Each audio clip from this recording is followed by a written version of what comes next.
guys. Welcome back to Forward Farming. I'm here with Dan and Porter. Say hi, Porter. We're filming or recording in Porter's nursery tonight, so this might be a short episode and there might be a lot of distractions. And Bear's in here too. So there's going to be some noises. Sorry about that in advance. Hashtag bless this mess. We're going to do the best we can. But Dan is going to be joining me tonight to talk about renovations on the cranberry marsh and some planting that we did this year. And with Porter, this might be a quick episode, so we're going to try to get it all in there. I don't know. We'll see. We're just kind of going with the flow tonight. And if you're new here, Dan is my husband. Say hi. Oh. Dan has been out here. How many years have you been working out here? 4 years? 3 years full time? This fall will be my fourth harvest. Okay, so about 3.5 years he's been here full time. This is like, I was trying to do the math today, like your sixth planting. I think 2017 was your first year. Give me a couple minutes and I'll get 2017 was his first year planting, so whatever, do the math on that. I think that's 6 years. Yeah, it's the sixth. Yep.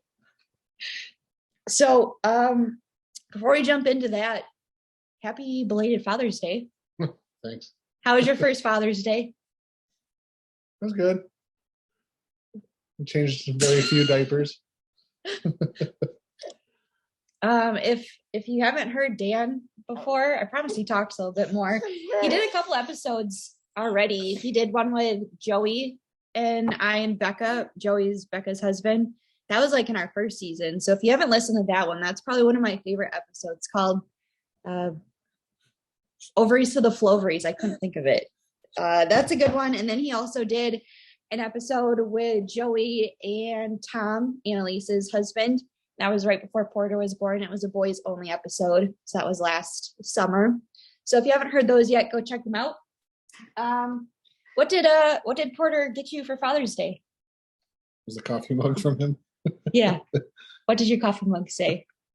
It's a world's best farter. Yeah. And then underneath it said, oops, I meant father. He's not a good speller yet. No. What else did he get you? It's a movie from him as well. Yeah, it's Father's Day. You're not my father. He got me a Spider-Man movie because I'm a nerd. I'm trying to make Porter a nerd like me. Dan's very big into the Marvel thing. I'm not, so.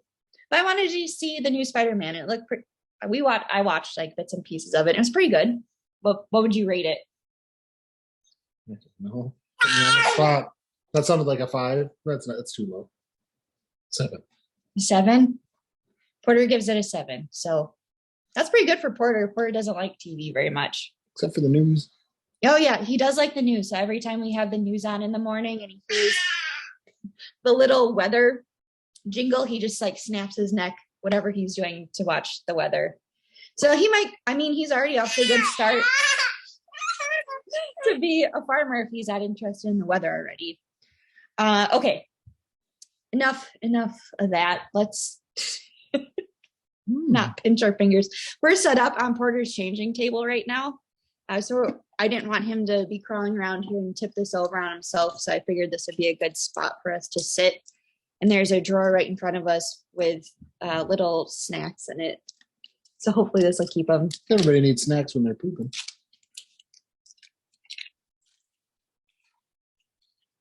Everybody needs snacks while they're pooping. Okay, so I don't know how much I've talked about renovations on the podcast before, but cranberries are a perennial plant, just a little recap.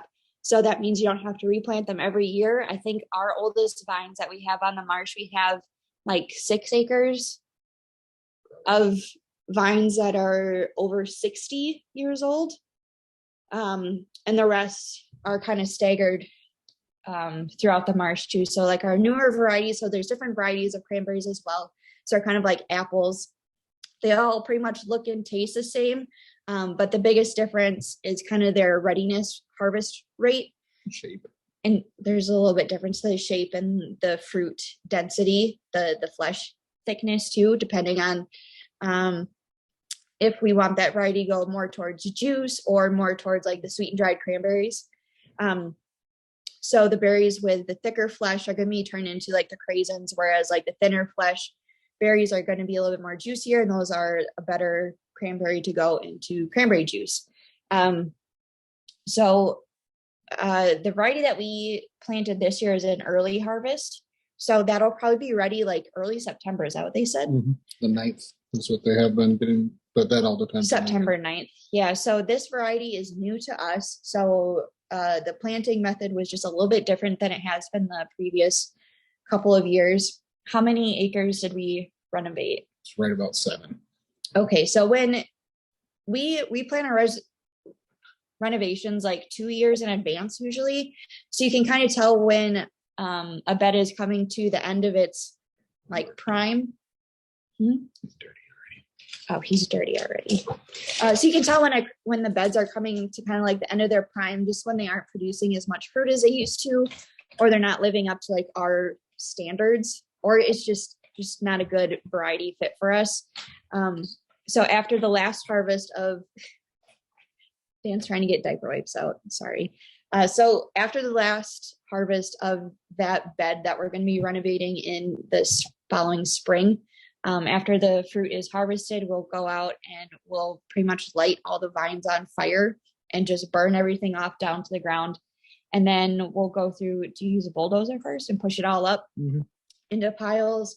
And then we kind of push all that stuff to the edge of the bed so we can come in later with dump trucks, scoop all that old dirt, all the burnt vines out, and haul that away. And that's all in the fall. So that's usually like all of our November, early December project. And then in the winter, once all that old dirt and stuff is hauled out, we don't want any remaining roots or any traces of the old stuff left. And then in the winter, when all that sand kind of freezes up, we'll go in with fresh sand and then haul that in with our dump trucks, dump it, and then Dan will push all of that into piles and make it all flat and get it to grade. So do you want to kind of talk about how you find grade, how to find like the perfect height or depth or whatever? So it all depends on what part of the marsh it's on. There's certain sections of the marsh that the way they're flooded in the winter and during harvest, they kind of stair step going downhill away from the water source. So then each bed going downhill is a little bit lower and a little bit lower. But this section that we're doing right now, they are all actually level with each other because they all flood at the same time. They don't go down a ditch. So what we did was we went to already an established bed just next door to the ones that we were working on this winter. And we found out you've got a spot that kind of, it's a pink dot. It's everybody knows that it's the pink dot. That's what we go by. It's on one bulkhead on that side of the marsh. And we put the laser, kind of like a surveyor's laser, in one of the beds, and we figure out how high that is. Then we go into the new beds and figure out how much sand we need to put in to get to that level. And this year is pushing 2 feet of sand is just about how much we brought in. And then, once the wet winter comes and you get your frozen snow and it melts and water goes everywhere, I think we had to bring in another 2 or 4 inches back in to bring it back up to where it needed to be after it kind of settled over the winter. Then we took some out. So it was a lot of bulldozer time for me this spring. And it's a lot of math too. So that's kind of like my dad's strong point, is he can figure out pretty quick how many dump truck loads of sand that we need to get like 2 feet of sand all the way across the bed. And he kind of also tells Dan what to set the grade at on his bulldozer. And so he can match up with the laser and figure all that stuff out. So once we get all of that sand hauled in and Dan gets it all to grade, then we have to go in and drag all the sand flat. And then we have to make sure that we go in and we level it. What do we do if he poops? You're just gonna have to change him. Because the table's right. Change him on the floor. He can sit and stink for 10 minutes. Did he poop? No. Oh, okay. We got time. We got a little bit of time. He just got done eating stir fry, so he might have a spicy poop tonight. Fingers crossed. Let it. Yeah, that's me. Anyway, so after we get everything all leveled off, then we go in with drain tile, and depending on where it's at in the marsh, you kind of have to figure out how wet that area is kind of historically. And then how many rows of drain tile did you put in? 7? 7. Yep. So drain tile, if you're not familiar with it, it just pretty much pulls any extra water out from the soil. And then we have the ditches that surround the bed, and the drain tile runs the length of the bed. So how far would you, like, how big do you think long? I don't remember how long each one of the tubes or the rolls were. It's like 200 yards, isn't it? It was like 500 or 5,000 feet per roll, and we went through 7 rolls, so 35,000 feet. It was a lot. They were very long. Well, 3.5 acres, and they're no more than God. What? So they're very long and pretty narrow. Yeah, I don't remember how wide they were. I knew that number last week, but whatever. They're just very long. Well, there's 24 sprinklers, and they're 60 feet apart. I don't do math. So again, very long beds. Well, 60 times 20. They don't want to hear you do math. It's going to be wrong. Someone, if you have really good math skills, let us know how big that is. But once they get all that drain tile plowed in underneath the sand, then we had to put in new irrigation pipe. Mm-hmm. So there's 2 rows of that run the entire length of the bed. And then once they get that irrigation pipe in and buried, then they have to go in and drill holes and hook sprinklers up to that underground pipe. Well, thank you. So this all happened last week, that they were getting all this stuff set up. So that was like Monday, Tuesday that you're putting in the irrigation pipe. And then like last Friday, you're doing a drain tile. We did drain tile Friday, and then the irrigation was plowed in on Monday. We did saddles Tuesday. And then it rained really bad Wednesday. And then Thursday morning at 6:30, we had a crew of guys come in and do our planting. So again, we're doing a new variety this year that's going to be earlier harvest rate, and it's going to be like a really dark, almost like a purple red color. I'm excited to see them. Is that good? But cranberries are a self-propagating plant, so that means like you can cut them and then replant them, and they'll grow from those trimmings.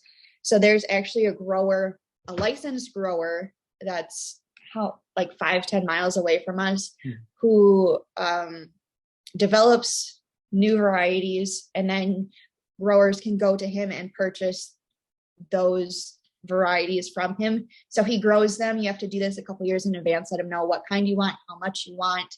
And then he'll grow the vines up for you and then mow them and then put them into pretty much like a big hay bale. And these are smaller, I guess. They're still like 70 pounds. So like a 70-pound bale, and then he'll sell you those vines, and then you can plant them and then have like the rights to them and be your own. So this year, 520 bales. Mm-hmm. So that's a lot. So 8 dump trucks full.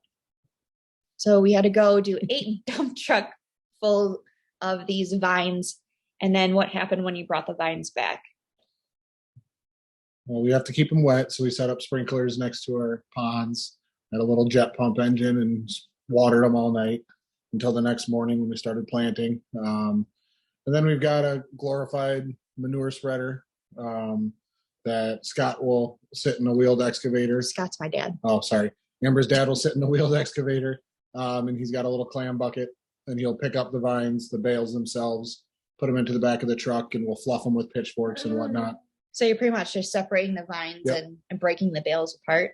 Yep. And then we dumped this year in the back of our vine spreader, which again, I think in that first husband's podcast, we talked about how John Deere doesn't really make implements for cranberry growers because there's 200 and some of us in the country. Yeah. So the market's not there for a John Deere cranberry vine spreader.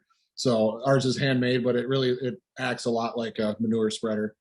And it has I'll try to put a picture or video up on it on my Instagram page, but it has a tarp that covers the back end of it. Yep. So it's not like flying everywhere. It's more forced down straight into the sand. Yep. So it's got a big table so this year we put 11 bales per load, and that got us 1 lap on the whole bed. And we'd sit in the back, and mind you, these vines are wet. I kind of have to throw out my pants from last Thursday and Friday that I spread vines in. Yeah, he has to take his pants off before he can come into the house because it's gross. And we spread them out by hand a little bit, and then we put them on this table. It's a conveyor belt with tines that rake the vines and then throw them against that tarp that Amber was talking about, and they drop straight down. And this year we did 16 laps or 16 lines, so 8 full circles around the bed to cover it. And so with 2 beds, we had 520. We bought 520 bales and we got 2 for free. That was a deal of the century. Woo-hoo! So 522 bales. So each day we put down 250, 260 bales. And then once those are all spread across the bed, I like to equate it to mowing your grass and taking the bags of lawn trimmings and throwing them in a bare spot in your yard. And 2 years from then, you have grass you can cut. That's what it looks like a lot.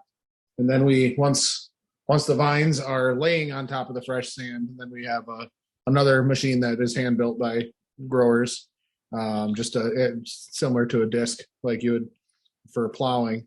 It just discs, and we push all the vines right into the sand, and they stick up straight. Then we run the sprinklers a lot for the next couple of weeks until they start to send roots. So after the vines are planted, it takes about 2 or 3 years for them to grow to develop a sizable crop that we can make money off of. So normally, if we're not buying new vines, what we can do is we can go, if we have a variety on our marsh that we really like, that we want to replant, we go out and we pretty much have a big lawnmower. Porter knows what I'm talking about. We have a big lawnmower and we just buzz the vines right down to little tiny sticks. And then we go in and make little windrows with those, and then drive over the vine clippings with an actual baler. Mm-hmm. And again, make those vines into bales. And then we just keep those. So we have to do this before the vines really start growing. So usually April is kind of when we mow the vines, and then we have to keep them under constant running water because they are alive and we have to keep them alive. And the water is obviously going to help that. So we keep them in running water for probably a month or so, and then we can do the same planting process.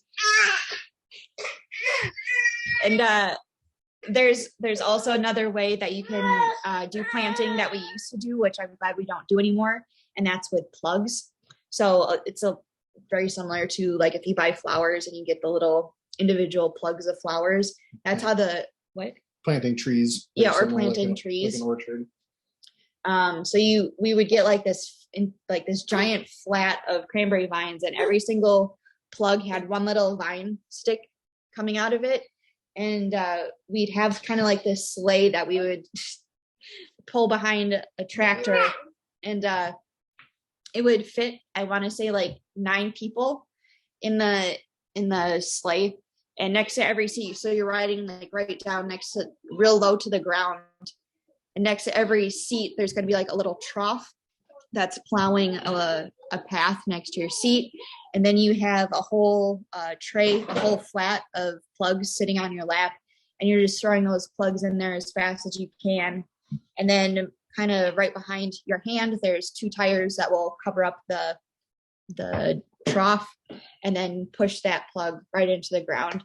And I think you're only going half a mile an hour. So trying to do a bed as big as we just did would have taken us an entire week, whereas this took you 2 days to do the 2 beds. So it's a little bit faster doing it the way that we have been. So I'm glad we're changing. Dan's got banana stick all over his mustache from Porter. But yeah, so if we are mowing vines, it'll again take about 2 or 3 years before we can get a sizable crop off of it again. And that's what we do. And because we're ocean spray growers, we're kind of limited to how much we can plant every year. So we can't do the entire marsh in 1 year. That'd be miserable. So I think we can only do. That's a percentage of your. It's a very production. small percentage. So we don't usually do more than like 2 or 3 beds a year. This is a lot. This is the most I've ever done. Yeah. 7 acres is the most I've done. I mean, granted, it's been 6 years, but it's the most acreage I've ever done. Yeah. So that's just so like we can't turn everything into like a top producing variety and like outproduce a lot of other growers and like that whole. He's standing up on your chair. Oh, okay. As long as he's not falling over. You'll know.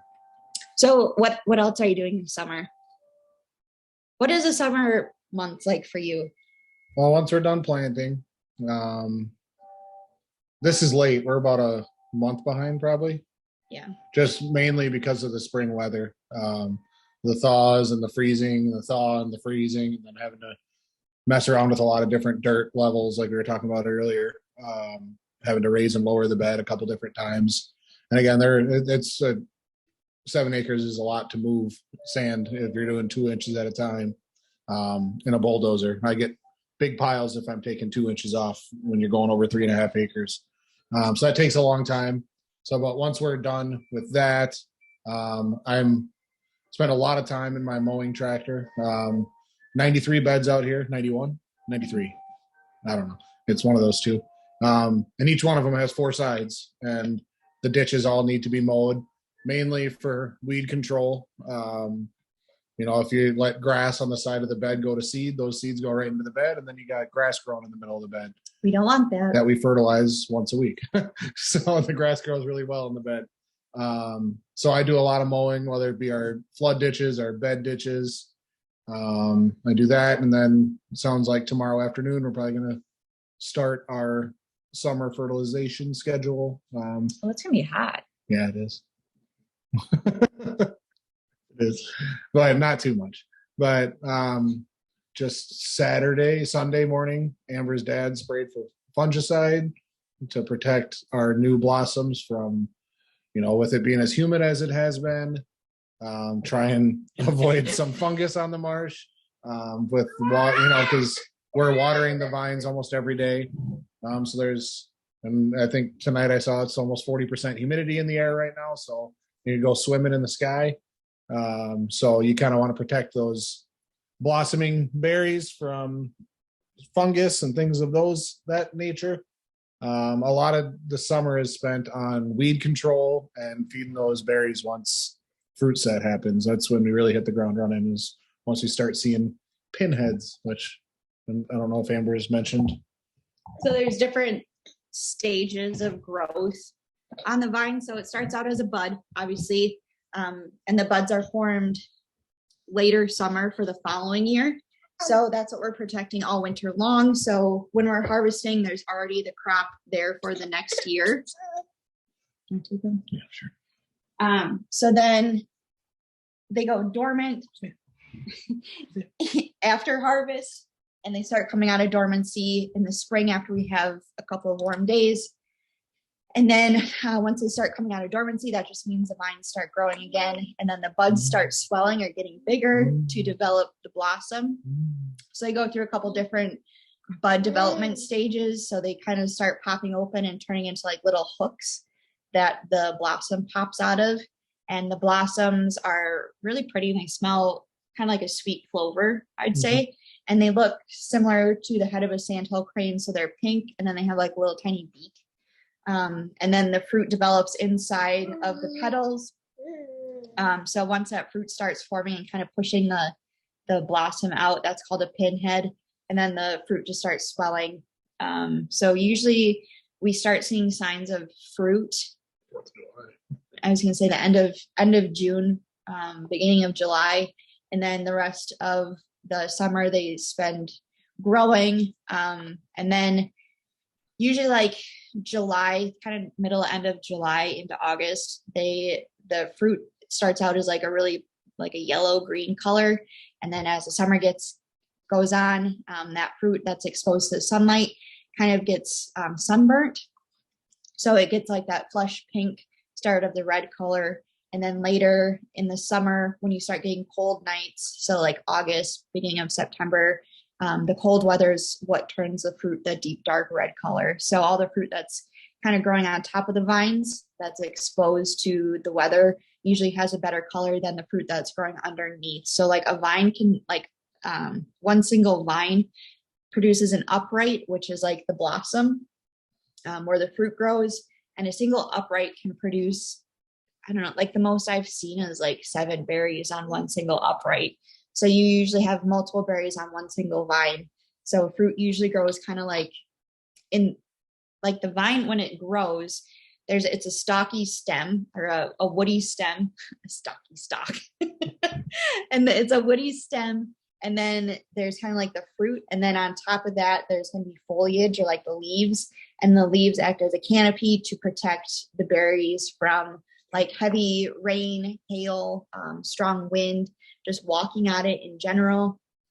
So it kind of acts as a canopy or a barrier from a lot of elements that the fruit is exposed to. So fruit that's growing kind of down on the bottom might not get that deep, dark red color that the fruit growing on top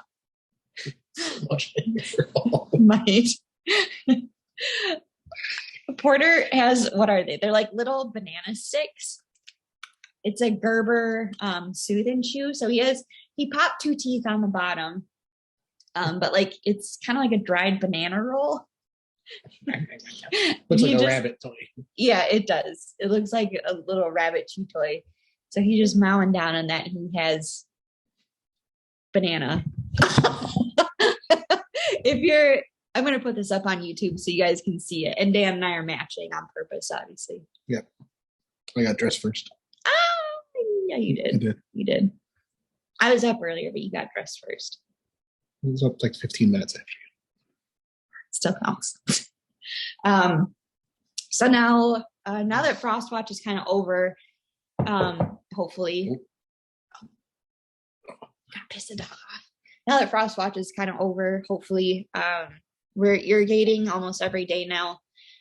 So I'm doing I'm going to try to do most of the irrigating in the mornings just so I can get out of the house. So that's usually like 5 o'clock until 7 o'clock at the latest. And then I come home and Porter's up chilling with Dan. And then Dan goes to work and Porter and I chill during the day. Yeah, we do. And then I mow the lawn sometimes, like once a week. And then that's about it. That's about our week. Hummingbird. We got hummingbirds everywhere. Well, it's a dragonfly. It's a dragonfly. There's some mayflies. Yep. We got lots of fun things to look at. Is there anything else fun in the summer? We're we have a handful of bulkheads we got to fix this summer. What's a bulkhead? How do you explain it? It's what controls the flow of water between ditches or beds or ponds. One of the ones that we have to replace this summer is a big old steel one. All of them now that we have when we replace them are aluminum. This is a handmade steel one that I think it's got to be 6 feet wide, easy. Yeah. It's got 2 sets of boards, but and then it has a tail. So we fill it with boards and it stops the water in front. Then it has a tail underneath the ground, and the steel tail underground has rusted a hole in it, and now the earth behind that has washed away over the years. So we have to dig that out. Yeah. Porter's excited. Well, I don't know. A lot of time in the summer, it's a lot of work on stuff that we beat up all winter when we were driving around in dump trucks too. A lot of road repairs and a couple fixing washouts, fixing earth in between the beds, cross dams that we drove on a lot. Especially with like our new plantings too, like everything is sand right now. So like the sides of the ditches are all sand, so they don't have that extra support from like the grass that grows down on there's no root systems growing on it. So there's a lot of washout. So if we get a heavy rain, you have to go out there right away and scoop out any sand that might have washed down in there so it doesn't suffocate the plants and build that back up. So it's just a lot of maintenance, a lot of keeping an eye on things. So like in the mornings when I drive around, I like it because I can see the changes every single morning. So if we have like really hot days like today and tomorrow where it's like 95, 100 degrees. You can go out the next day and like see a dramatic change in the plant growth. And you can also see like if something isn't getting enough water, if like the vines are looking scorched or anything like that, you can kind of see that really well in the morning. And then just driving around, checking the plant development, making sure everything's looking okay, and maybe like corn on the cob. And checking to see if the vines are looking like they need extra fertilizer. And you can tell that because the vines might be turning a little bit more yellow or red. And you don't want that. You want the vines to be a green, lush color. So then when we fertilize, we have this piece of equipment that we call a boom. And it's a tractor that has a platform on the side. And there's a steel hopper on this platform. And there's a big fan that you can control back there.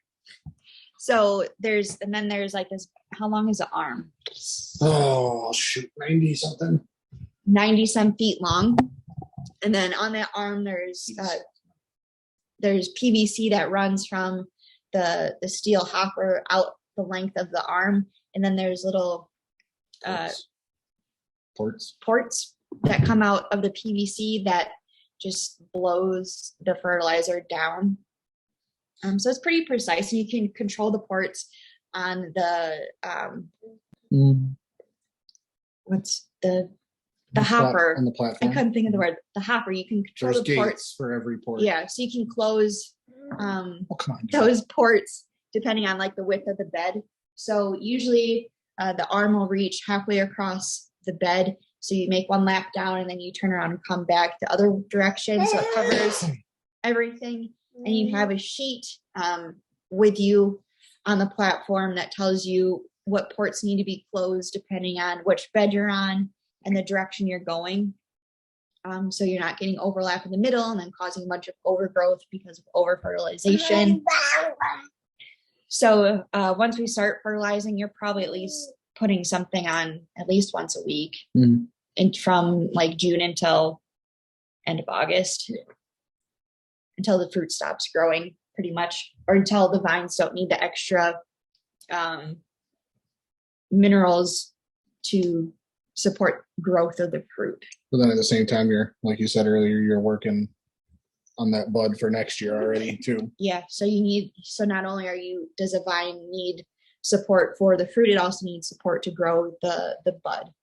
So the following spring, you kind of tell how good of a job you did fertilizing based off of like your bud counts for the spring, if that makes sense. But that's where your tissue samples come in too. Yeah. So I do soil samples kind of early summer, later spring. So I do tests throughout the entire marsh, and we send those soil samples in just so we can see what our nutrient counts are like. So if we have an excess of something, we know not to apply that as heavily as we did the previous year and kind of counterbalance. But usually we work with an IPM, or an integrated pest management team, that helps us. That's really great at helping us figure that out. And especially if we need to control for insects, they let us know what to apply and when to apply it and the rate to apply it. And they're really great at helping us kind of make sure everything's working. I think Porter has had enough. Is there anything else that you want to throw in about summer on the marsh? Not that I know of. Oh, he's tooting. We gotta go. If you guys have questions for the podcast, you can leave us a voice message. And if you want to leave us a voice message, you can go to speakpipe.com/forwardfarmingpodcast, and you can leave us like a 60-second voice memo. We always enjoy listening to those, and we'll play it on the next episode. Give you a little shout out. And if you're not watching on YouTube, you should probably check it out. Porter's saying hi. If you're not following us already, feel free to do so. We always love new faces. I'm over at Cranberry Chats. Becca is over at Becca Hilby. And our podcast is Forward Farming Podcast on Facebook, Instagram, and on YouTube.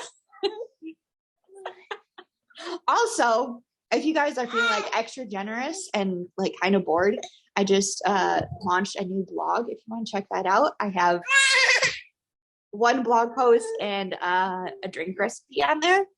I'm hopefully going to keep adding to that. So if you want to check that out, that's over at cranberrychats.com. We try to keep things simple around here. Porter helped me with it every time he took a nap. I started writing. So on that note, Porter is saying goodbye to all of you lovely people. And Dan's saying goodbye too. Dan's saying he needs a drink and a nap. Porter's gouging Dan's eyes out. So we're going to go. Thanks for listening, and we'll see you next time.